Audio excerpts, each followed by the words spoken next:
Commanders coach Ron Rivera had some interesting things to say and some thoughts about Antonio Gibson's devolving role on the offense, as did special teams coach Nate Katzer. We dive into those and more right now on the Locked On Commanders podcast. Your daily podcast on the Washington Commanders, part of the Locked On Podcast Network. Your team every day.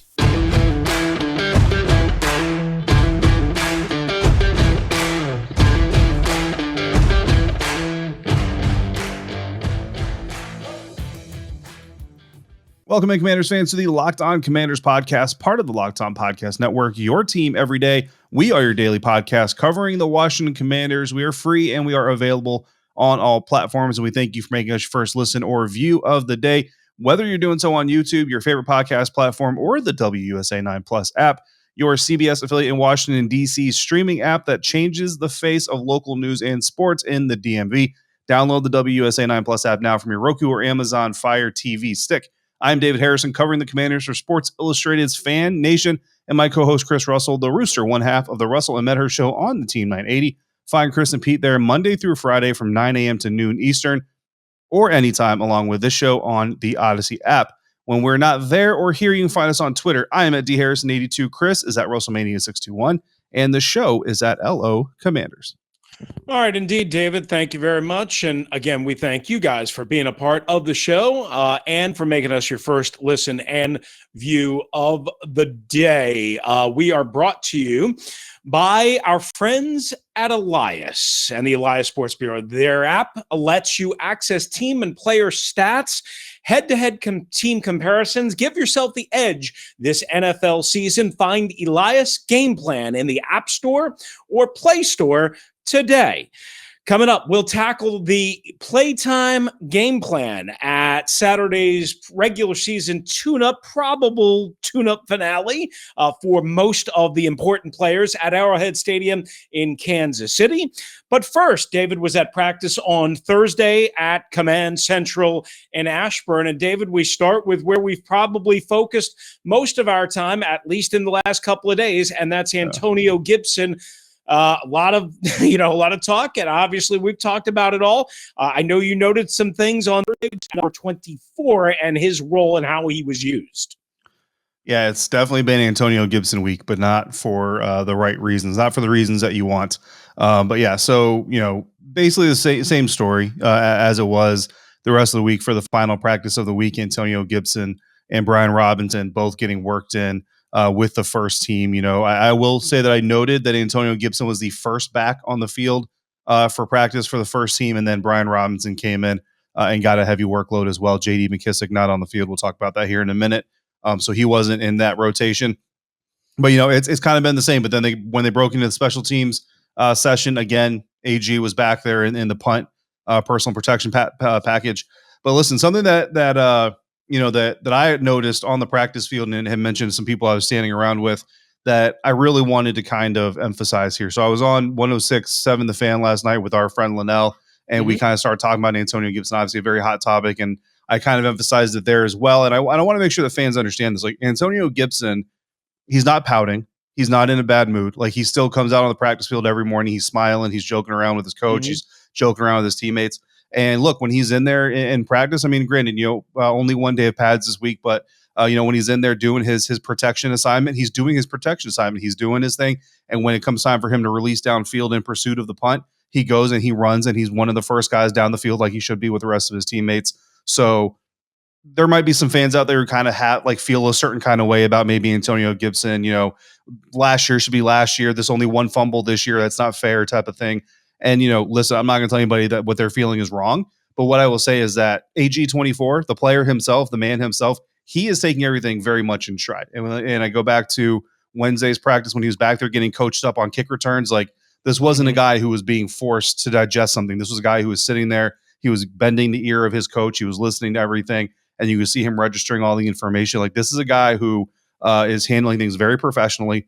And that's what Nate Katzer kind of talked about after practice on Thursday, and is doing what he needs to do to help the team. So that's kind of honestly, that's like the most important update on AG from Thursday's practice that I really want to convey to everybody, that he is taking this in stride, and as a professional and for a young man in the National Football League, I think that needs to be emphasized because there's a lot of dudes out there, Chris, and you know this, that would not be doing that. No, absolutely. I think that is the most important note, and that's only something you can really observe with, as I always call it, boots on the ground in your own eyes, which is why I'm glad you hammered that, because you're right. He could pout, especially with the success level, reasonably speaking, that he's had through the first 2 years of his career. Now, he was a returner at Memphis, so it's something that, maybe he's, certainly happy about or comfortable with or what have you, but he has to, in the back of his mind, be saying, look, the reason why I'm in this position is not necessarily because Brian Robinson is so much better than me. It's because I put myself in this position. Now I have to dig out of Chateau Bow Wow, and maybe that's a little bit strong. Maybe it's not the doghouse, but you get my point. I put myself here. They told me to do this. David, before we move on, Ron Rivera's first year, he really, really, really emphasized this. And because we didn't start working together until after Ron's first year, I'm not sure if we ever talked about this, but I will pass this along. Ron would tell us a dozen times, probably 20 times over the course of that first year. I tell my players, if you do it our way, you will get the praise. You will get the reward. You will get the glory. If you have success, if you choose to do it your way and you have success, you'll probably get away with it. But if you have failure or if you fail, all eyes will be on you. We will not take the bullets for you. And basically that's a shortened version of that. But basically it's, hey, do what we tell you to do and we will protect you and you will get the glory. We'll take the blame if something goes wrong. If you do it your way and fail, then we're not going to be here to take, again, the heat for you. And that to me is almost exactly what I'm seeing here without being able to see it in front of my own eyes at practice and without actually asking Ron if that's the mentality, but I heard it so much from Ron that I have to believe that's the mentality in addition to what you noted. So that's really good on Antonio Gibson. And as we move along, just because we don't want to beat everybody up with Antonio Gibson, we'll see what happens on Saturday. We're going to discuss that a little bit more coming up. David, you, again, were there to note that half the offensive line was missing. And we know this team's got a bunch of little nagging injuries that maybe aren't so nagging. But boy, when you're missing 3/5 or so of your offensive line, it is hard to put things together. Yeah, I don't know if it's nagging. It sure is annoying for the guys that are out there on the field. I mean, you want to be able to do as much as you can, and it's no shade to those guys. They're doing what they can. I think I saw Trey Turner, working the bike the entire practice and all those things. And then, the offensive line issues have kind of been a known thing, and those are going to kind of continue into the preseason. What you're hoping is that you start to get healthier as we get towards the Baltimore game, and then even after that, as we near the regular season. But J.D. McKissic sitting out on Thursday, that was the first name that stood out. I was over there looking to see if Curtis Hodges was back in action. He was not back in action, but neither was JD. And really hadn't known, kind of what was going on there. We kind of assumed, obviously, it was probably a vet day off. Turns out that there was a little bit of a tweak of the groin, and basically there's, again, abundance of caution. So we'll see if that abundance of caution keeps him out of Kansas City. No definitive, but, in the preseason, typically when you're using that word, it also means you're probably not going to play the guy. Absolutely. And because you mentioned the tight end room, with Curtis Hodges being added to that mix, and we already know John Bates has battled things and the rest of the crew, Nate Jerry, who was just signed as a linebacker about a week and a half ago, was actually participating, according to you guys was actually participating with the tight end group. Coming up, we will try and get into maybe they should make a move for a veteran tight end. I'm kind of wondering why that hasn't happened, and we'll identify the Commanders, what we're looking to see out of them this Saturday in Kansas City. But first, guys, level with me. We've all been in a situation at some point in our lives when we were a little tight on cash. That happens pretty much every day for me. Maybe you can only afford a few gallons of gas in your tank, or you get another save the date announcement, and you're kind of wondering how you're going to afford that gift or the trip there. if it's out of town. That's where Dave can help. If you're living paycheck to paycheck, and many of us are, it can be really stressful when unexpected expenses come up. Now Dave can help you get out of a pinch when you really need it. Hindsight is 2020. You can't change the past, but what if you could get a little help from your future self? Maybe you would ask to borrow a little bit of cash, ease the burden a little bit, and now you can with our friends at Dave. Why? Because Dave is the banking app that can help you get up to $500 instantly with extra cash. That's more money to fill your tank, buy that wedding gift, maybe take a quick vacation, or catch up on bills. You can finally tackle those expenses that have been stressing you out without any hangups. There's no interest. That's important, and no credit check needed. Perhaps just as important. Millions of people have already downloaded the Dave app to get the financial relief they need with extra cash, and you can too. So if you're on a pinch, need some extra help, again, download the Dave app. Think of it as a helping hand from future you.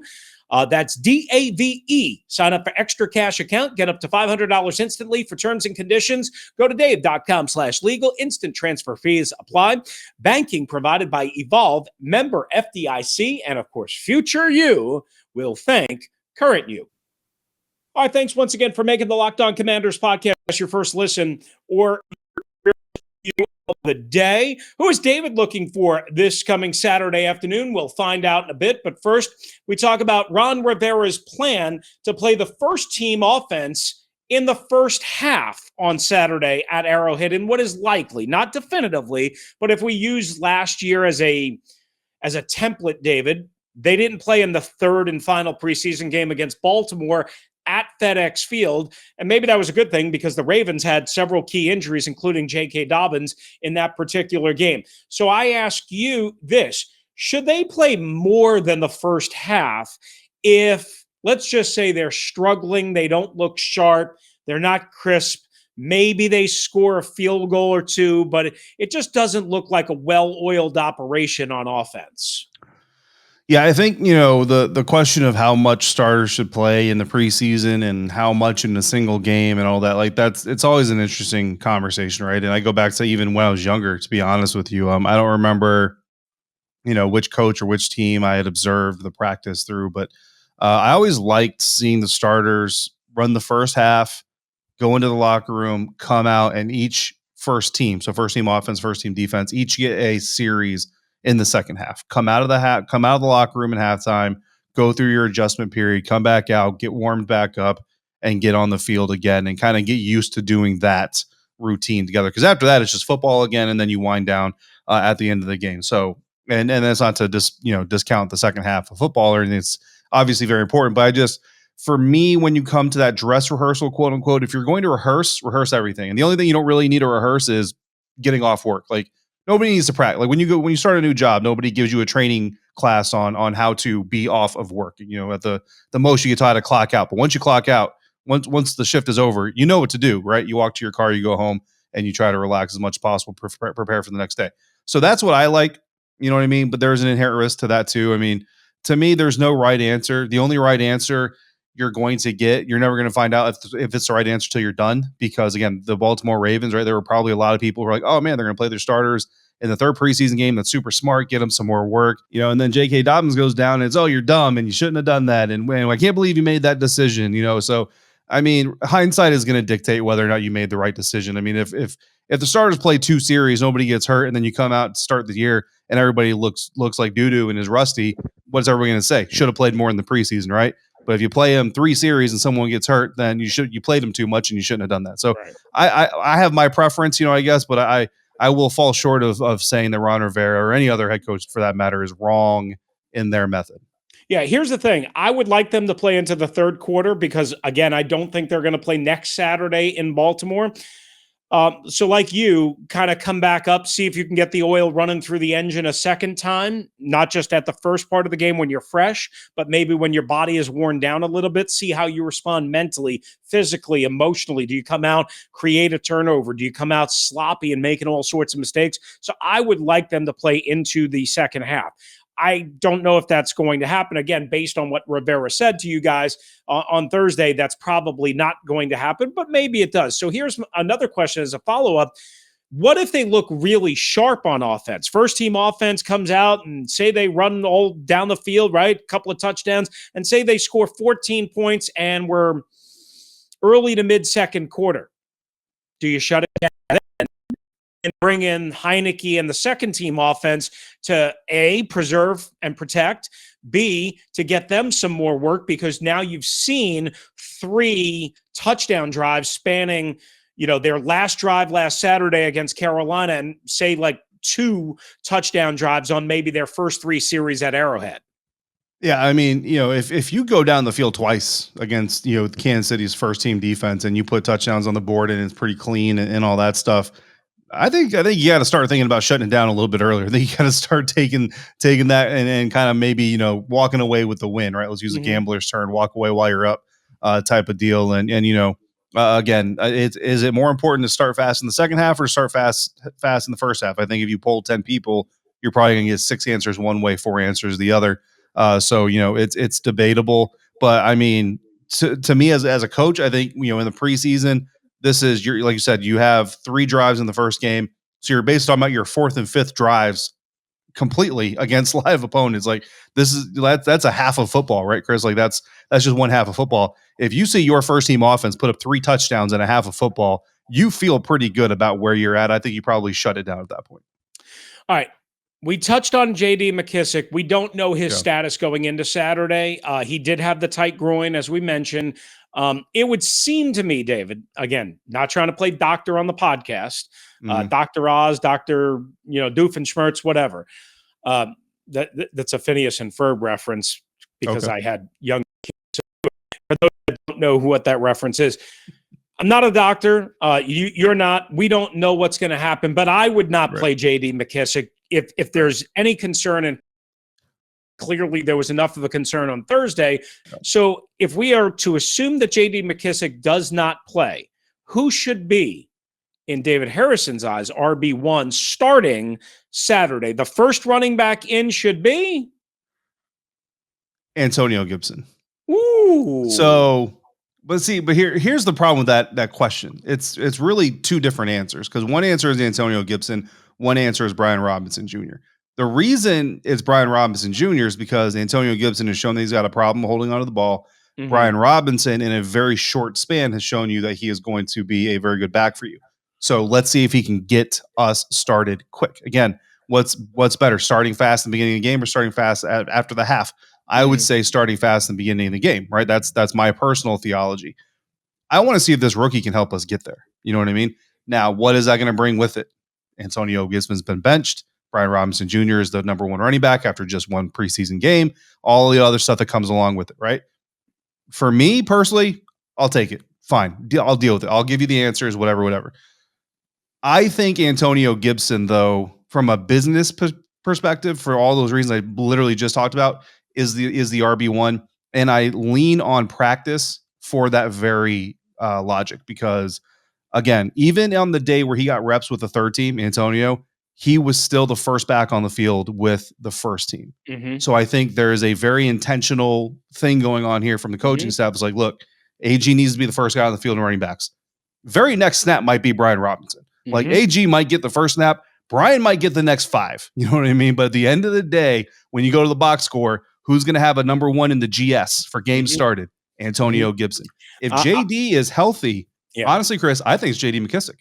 I think JD McKissic is your first back on the field, because then you don't have to answer the question either way, because neither of them was the first back on the field. JD was, and everybody loves JD. No matter what his role is, everybody loves JD. Then you sprinkle in Brian and Antonio however you feel like, the way they've been doing in practice, and it becomes less of a story. But if JD's not out there, I think from a business sense, you put AG out there because that gives you better control over the narrative. If JD is out there, though, you still have to answer the question, whoever comes in next and gets the first regular quote-unquote carry, and that would either be Antonio Gibson but I agree, it would be less of a story if you do it that way. But again, assuming that JD McKissic is out, and again, assuming, to me, I would also start Antonio Gibson, and I'll keep it short for a lot of the reasons you said, but also, listen, this team needs Antonio Gibson, period, point blank and simple. If he hasn't gotten the message yet, he ain't ever going to get it. maybe this was his last chance to get it. He's got to get it, and he's got to show it not only Saturday, whenever he gets to play and however he gets to play, but he's got to show it Saturday. He could show it next Saturday against Baltimore. Maybe. And here's another thing. I wonder if the Commanders are the first team to receive the ball in the game. Who's on kickoff return? Yep. Is it Antonio Gibson? And maybe that tells us something more. We'll have to wait and see. But is it Antonio Gibson who did it at Memphis this week? And remember how disappointed Ron was with the kickoff return game last Saturday against Carolina. We'll have more on that coming up. All right. Coming up next, right here on the Locked On Commanders podcast, we will discuss things we want to see on offense, defense, and maybe we might just touch on the special teams. That's next on LOC. All right, make sure you join us Monday to recap the second preseason game of the year. We're going to share our takeaways from what we saw on the field against the Kansas City Chiefs.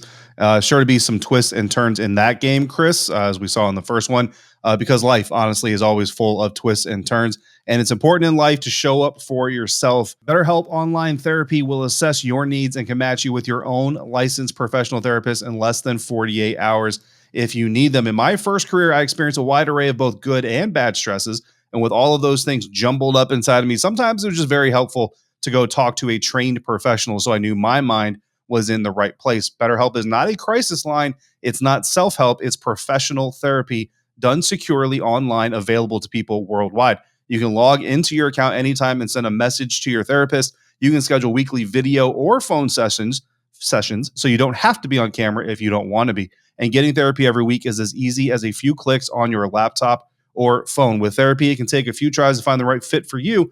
So BetterHelp makes it easy and free to change therapists if you need to. It's more affordable than traditional offline therapy, and financial aid is still available. BetterHelp is a great way to invest in yourself. In fact, so many people have been using BetterHelp that they're recruiting additional therapists in all 50 states. And they have a special offer for Locked On Commanders listeners to get 10% off your first month at betterhelp.com/lockedon. That's 10% off your first month of online therapy at betterhelp.com/lockedon. Wrapping up this episode of Locked On Commanders podcast. And Chris, we've got a game coming up Saturday, 4 p.m. Eastern time. The Washington Commanders will take on the Kansas City Chiefs in what is dubbed now in the new 3 preseason game world of the NFL as the dress rehearsal. So we expect plenty of Pat Mahomes, plenty of Carson Wentz. But what are you looking to see? What are your things to watch? We're going to start with your offense, and then I'll jump in offense, defense. We'll wrap up with your defensive thing to watch. Yeah, besides the obvious, what we just talked about, how they do the running back rotation, right? And of course, you want to see continued elevated play from Carson Wentz. I want to see Taylor Heineke look better whenever he gets his opportunity for obvious reasons. He's still the number 2 quarterback. You don't want necessarily a lot of controversy about who your backup quarterback is, with Sam Howell playing reasonably well last year. So I'd like to see a better performance out of Taylor Heineke. And again, besides the obvious, what I want to see, David, is nothing to do with offense, but it does include putting up points on the board. And that is Joey Sly. Can't miss any extra point attempts this week. He missed one last week. He's missed several field goals throughout the offseason. And again, that's going to happen. It doesn't count per se in practice, but he has not been sharp, at least in my opinion, whenever I have watched Joey Sly kick. And he is unquestioned the number 1 and only place kicker on this team. And remember the circus they had at that particular position last year. Washington was really hoping Joey Sly is their guy. Well, he starts. Again, he needs to be sharper this week because it ultimately costs you points. And as a result, kickoff returns, they have to be better because, A, that sets the offense up on shorter fields, right? Mm-hmm. And puts the defense in a stress. So last week, they had 3 kickoff returns shy of the 20-yard line. David, they give you the 25-yard line just as a free gift, right, for signing up, for being there, for showing up as a participation trophy. Kyron McCown had a couple. Alex Erickson had 1. We'll see what Antonio Gibson's role in that area is on Saturday. If there is a role, maybe there will be. We don't know. But they need to – you need to get out to the 25. It's that simple.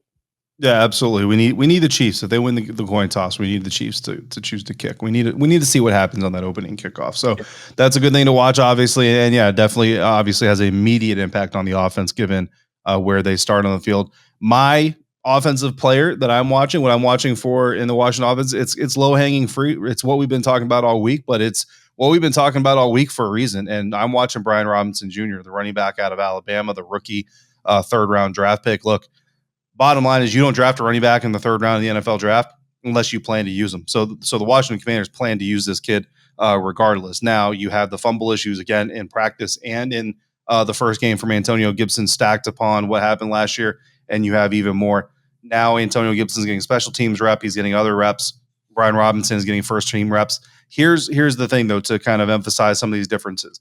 While Antonio Gibson, Jonathan Williams, some of the other running backs are getting special teams reps, you know what Brian Robinson is doing? He's over with the running back coaches working on blitz pickups and other things by himself. He's the only running back on Thursday not getting special teams reps. What does that tell you? It should tell you something fairly significant. Now, Ron Rivera tried to kind of explain it away, which I applaud him for doing so because that's his job, and that's what coaches do in the National Football League by saying, look, this isn't the first time Antonio Gibson has done special teams stuff, and this isn't going to be the last. We're just preparing him, and I get that. But when you have a starting running back who has taken 0 special team snaps in his entire NFL career, Chris, what's more important in training camp? Getting him ready for special teams or getting him ready for the offense?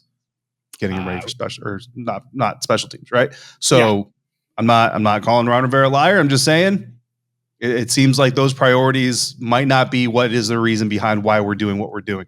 On the defensive side of the ball, I'm going to go a little bit deeper, but really not all that deep because we're going to the top of the PFF grade chart from the Washington Commanders defense against Carolina Panthers. We're talking about safety Steven Parker, who kind of leapt into everybody's field of view really on Saturday against Carolina Panthers. Actually, shortly after, honestly, even during the game, nobody really was paying all that much attention to him. Targeted 3 times, played 32 total snaps, I believe. Targeted 3 times, didn't give him any catches, had 3 tackles while he was out there. I've been watching him at practice.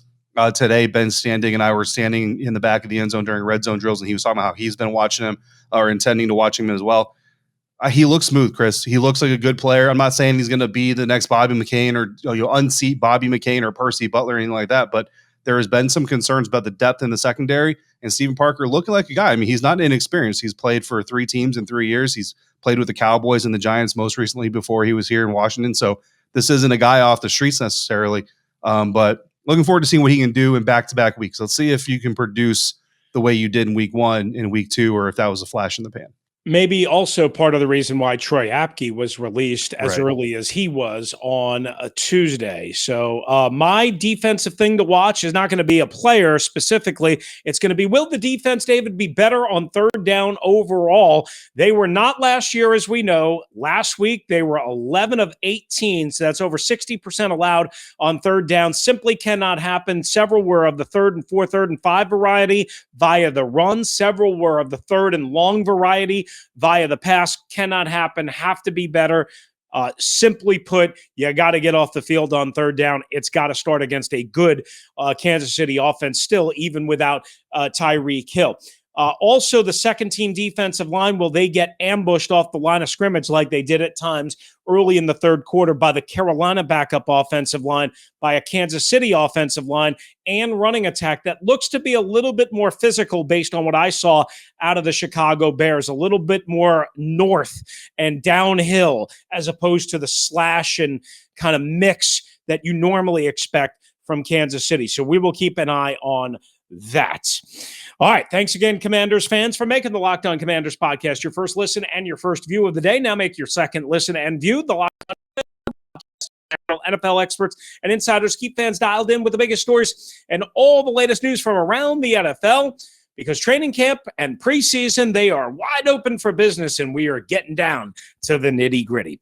We'll be back after Saturday's game with a full edition and breakdown as we lead you into the new week with what David saw, what I saw, what you saw. Get aboard. Let us know what you're thinking about the Commanders. 301-615-3577 on the voicemail, or lockedonwashingtoncommanders@gmail.com. For David Harrison, who's covering the Washington Commanders for SI.com's Commander Country, I'm Chris Russell, one half of the Russell and Ned Hirsch Show on the Team 980 and the Odyssey app. app. If you're out and about, please be safe, be kind to one another. Don't you dare drive like a maniac. And thank you for joining us right here on the Locked On Commanders podcast.